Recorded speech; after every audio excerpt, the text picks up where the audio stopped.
Hello and welcome to Under the Hood, Episode 2. I'm Eli Karp, Editor-in-Chief. Hope you enjoyed Episode 1 on fantasy football if you joined us last week. Today I have the panel with me again. Some new faces. We have my co-editor-in-chief, Roman Scavone, our contributor, Jake Ostern, Gannon Hannavold, Evan Master is happy, Eric Anderson is new, and Danimal is back for week 2.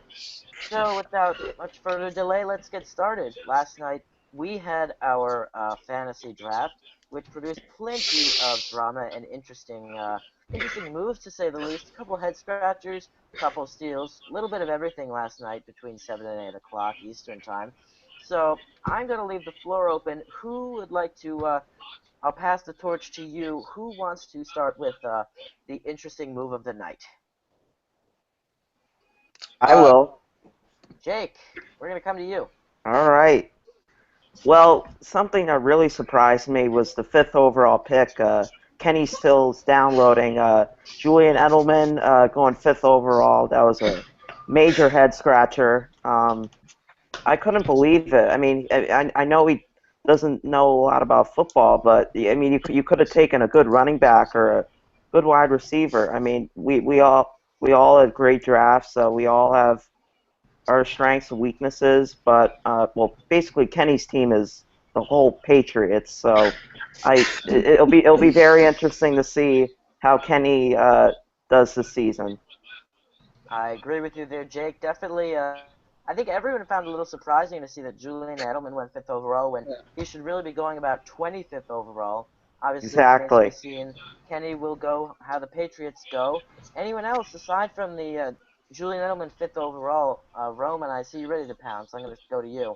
Yeah, my surprise of the night would probably be from Jake Ostern taking two kickers in the draft. I've never seen a move like that, and I know Jake's a very bold guy and a very smart man, but I'm not really sure what he was thinking on that pick.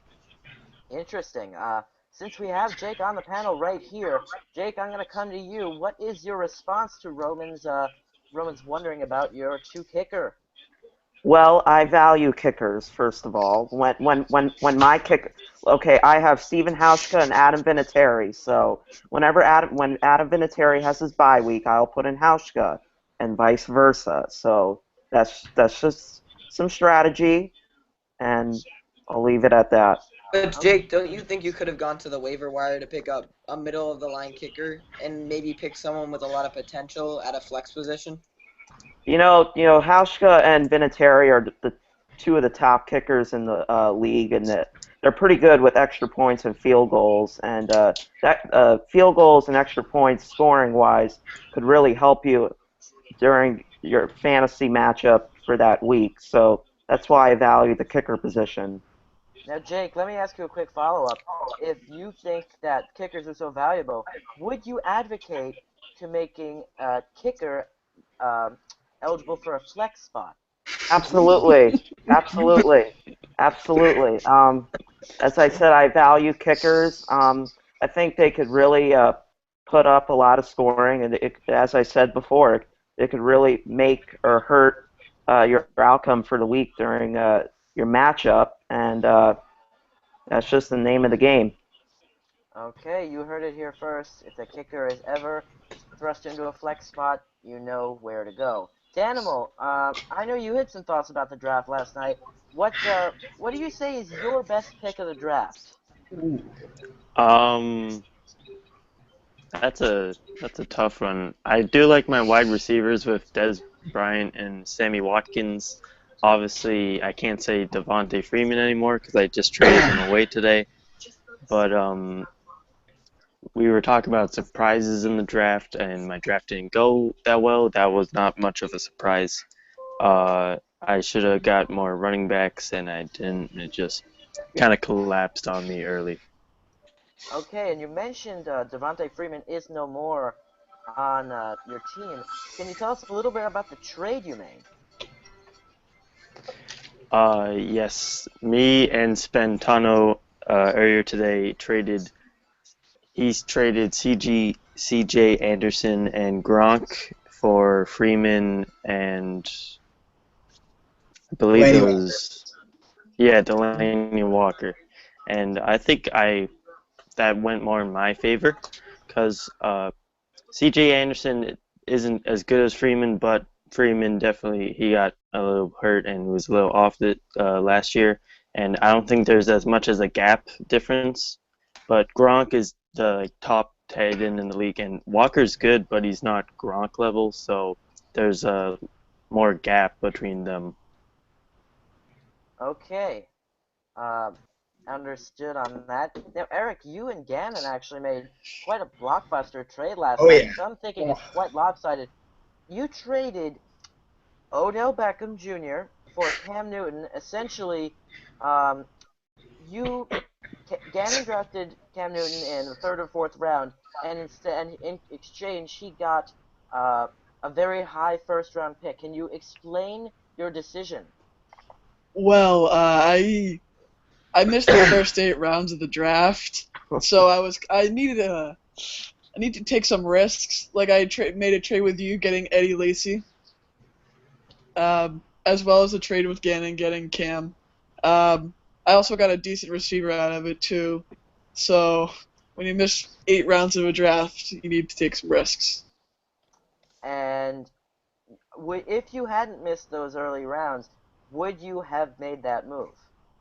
I would say no because I'd get a better quarterback than Tony Romo, who'll probably miss at least half the season due to injury. Thinking like a Giant fan there. And Gannon, what prompted you to make that move? Well, I can tell Eric he was a little bit disappointed because he missed the draft. So I took that as an opportunity, and I thought, Odell Beckham is one of the top players in the league. Cam Newton, because of name value, his trade value is gonna go up. So I thought I might as well pounce and see what moves I can make. So I went after it, and now I have 2 of the top 5 best players in Adrian Peterson and Odell Beckham, and I couldn't be happier.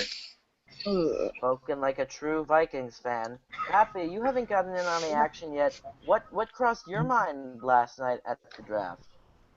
Well, I think it was all these trades. Like I'm in the philosophy of I'm a huge fan of my team. It's not the best team, but it's a team where I have a bunch of guys that I can trust to put on a great season. Especially, I mean, Todd Gurley's top 3 running back. You have Jarvis Landry in a PPR league. He's fantastic.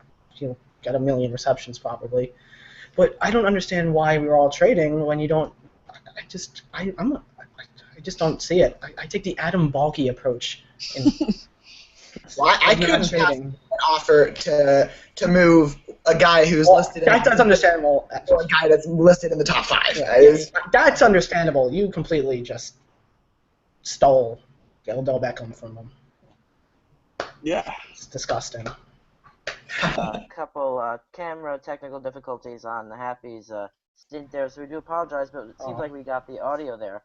So we've gone through some fantasy talk there. Is there any one team besides the Kenny Patriots, also known as Kenny Still Downloaded, that you have to say really miss out on an opportunity last night? We're gonna go to Gannon.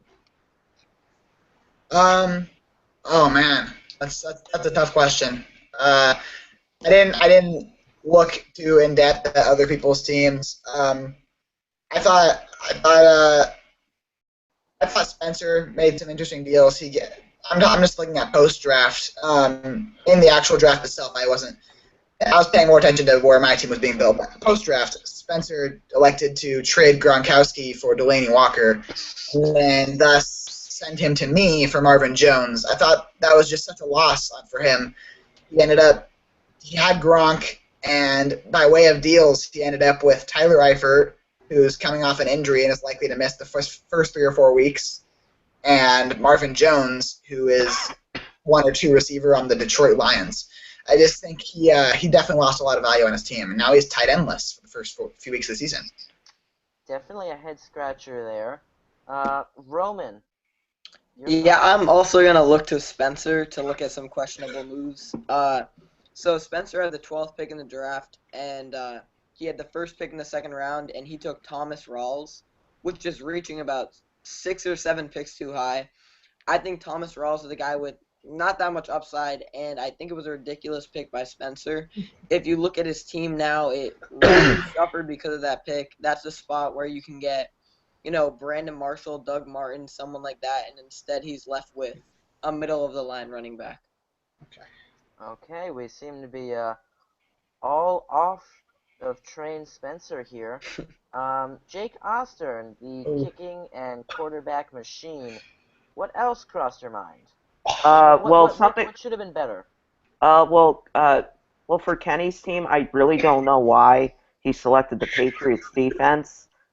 When he had the opportunity to take the Broncos defense, and actually, Roman, I think you got the Broncos defense. Am I correct? I did, yes. Okay, and some of these picks that Kenny made were really head scratching, and I'm thinking to myself, man, oh man, I could teach a monkey to pick better. Okay, Jake I Ostern mean, channeling it's just a head scratcher with the Patriots defense. I think he had the opportunity to go for Broncos defense. So Okay, Jake Ostern channeling his inner Stephen A. Smith as he absolutely torches Kenny. I definitely think Had we can all something. agree that there were some interesting moves made. Happy, we're gonna come to you. Okay, I'm sorry, Jake, but I don't see what's going on with your team right now. I'm looking at it right. I see, of course, the double kickers is just completely blasphemous. But I Stephen A. don't. Verb. But you have Le'Veon Bell. You drafted him in the second round. But he's suspended for 3 games, and the only other running back on your roster is Melvin Gordon and Charles Sims, which means you're starting Charles Sims for 3 weeks, who's going to get you, what, like a point, maybe 2. I don't see how he could be effective for your team early on, and I could see 3 losses coming your way. Actually, Happy, I'd like to point out that in a PPR league, Charles Sims is more valuable than you might think. exactly, Doug exactly. Martin does get the majority of the carries, but he's a great third down back and actually picked up some major points at the tail end of last season. He did. Yeah, but Doug Martin should be healthy for at least 3 games, so I still think that I just don't see that working out for you. Okay, does anyone else want to butt in on our fantasy talk before we move to Rio? No. I just thought Roman? maybe the people would like to know that Kenny also took a kicker in the third round. A very Oscar-esque move. Didn't Kenny steal like 5 of your picks, Roman? He did steal a few of my picks, actually. I'll give him that. Well, I know that Roman really wanted DeAndre Hopkins, and I think Rock the Barn took him. He did. But I Yeah. got Ezekiel Elliott, so I probably got the better end of that deal. I don't know. I think possibly the most intriguing move, if we're still on Kenny, is the 3 quarterback approach. We'll see how that works out for him. He's got a little rushing attacks from Russell Wilson. He'll get some running back reps on this fantasy team. So I guess Jake Ostern wants a kicker at flex. Kenny needs quarterbacks at flex. Danimal, before we move on, we're going to come to you so you get your thought in. Well, I had a thought on the very first trade of the draft, actually exactly after the draft ended. Eric traded Lacey, and Eli got Ingram, and I forget the. I traded Eddie Lacy, and I got Mark Ingram, and Dante Moncrief in return. Yeah, I thought that was a very interesting move. Eric, what was going through your head for that move? So again, missed 8 rounds. My starting running back was Duke Johnson, so I needed to get at least someone who could get some production. Okay, Eric seems to be defending all of his trade-making decisions with the one reason. But as we can understand, things happen and other teams get to benefit from it. Thank you, Eric. So, moving on to the Olympics in Rio, which pretty much went off without a hitch. Good news for most of the spectators and the IOC after coming under fire for the last few months prior to the games because they were saying that Rio wasn't ready, pollution in the water, myriad of things that really were not looking good. But one thing that really stole the show was the incident with U.S. swimmer Ryan Lochte, often known as the second to Michael Phelps. And if there wasn't a Michael Phelps, he might be the Michael Phelps. But his alleged fake rivalry story made up and made the news for a while, and then he finally came out and said it wasn't true after the IOC and Brazilian authorities denied that it was a robbery. So regarding Lochtey's legacy, it's really tarnished. Yesterday he lost all four of his big sponsorship deals, and he kind of put a blemish on the American games, especially considering how good the Americans were in the pool. So, Roman, we're going to start with you. What exactly do you make of Ryan Lochtey's apology yesterday? Well, I think what we have to remember is, they're in a foreign country here with a major language gap. And although it's obvious that Ryan Lochte lied and he embellished his story and what he did was completely wrong, but honestly, when you look at the situation that he was in, he is intoxicated in a store, and someone someone with a gun dressed as a police officer demands money from him, and he can't leave unless that happens. You know, I'm sure he understood what was going on, but any way you slice it, that must be a pretty, scary situation for anyone to deal with. So I don't think we can give him credit, for being this great guy, but I do think that we have to, take some of the blame off of him in that situation. Okay, Jake Ostern, I'm sure you have a very opinionated view on this. Where does you think that Lochte goes from here? He's going down the toilet, my friends. His legacy is ruined. What he did was absolutely terrible. Lying twice. He lied once to Matt Lauer on a phone call, I believe, on Wednesday. Then he comes out and apologizes in an exclusive one-on-one interview with Matt Lauer. The whole situation, it's just so crazy, and I think Ryan Lochte's legacy is really ruined. Obviously, Speedo USA dropped Lochte. That was a huge endorsement by them. And I also think that Lochte damaged the USA swimming image. You've got a high-profile athlete doing really stupid things, and that could really leave a damaging picture on the USA swimming and USA as a whole. So what I think Lochte did was absolutely terrible, and it was something that he will regret for the rest of his life. Okay, I think plenty of people agree with you there. And Gannon, you'll be our last Lochte contributor before we move over to Michael Phelps. Any differing thoughts on what we've already heard? Not really. I think you guys said it all. Like Roman said, he is in a foreign country and a very messed up country for that fact. Obviously, high crime rate. And then like Jake Ostern said, he also, while it is something that needs to be looked at in a lighter note by the public, it was still a terrible thing for him to do. It was so immature, and before he tries to get back into his athletic career, he needs to look at himself and see if he can just fix all of these mistakes he's made and do everything he can to try to repair a broken career. Okay, that is our Lochte segment for now. And Happy, you're actually coming out with an article on the legacy of Michael Phelps, so it's only fitting that we'll start with you. Michael Phelps, obviously his last hurrah in the pool. This is, I believe, his fifth Olympic Games. Correct. And what he's called his final. Won plenty of gold medals. How do you view the legacy of Michael Phelps being what he went through the last few years? Where do I even begin with Phelps? He's truly like an inspiration. Like, I know like the whole DUI 2014 thing, that was a huge damage to his but he rebounded from that in the most perfect way. He got a kid. He really improved his image, and the Olympics are the crowning achievement of his career. 5 gold medals, 1 bronze, a silver, and he broke.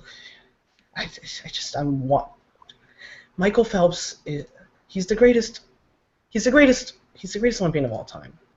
Clear fact, and I think you could even say he's the greatest athlete of all time. I don't see how otherwise. He has all the achievement. 23 gold medals, 14 more than anyone else. He has 4 straight gold medals in 2 events: the 200-meter individual and the 200-meter butterfly.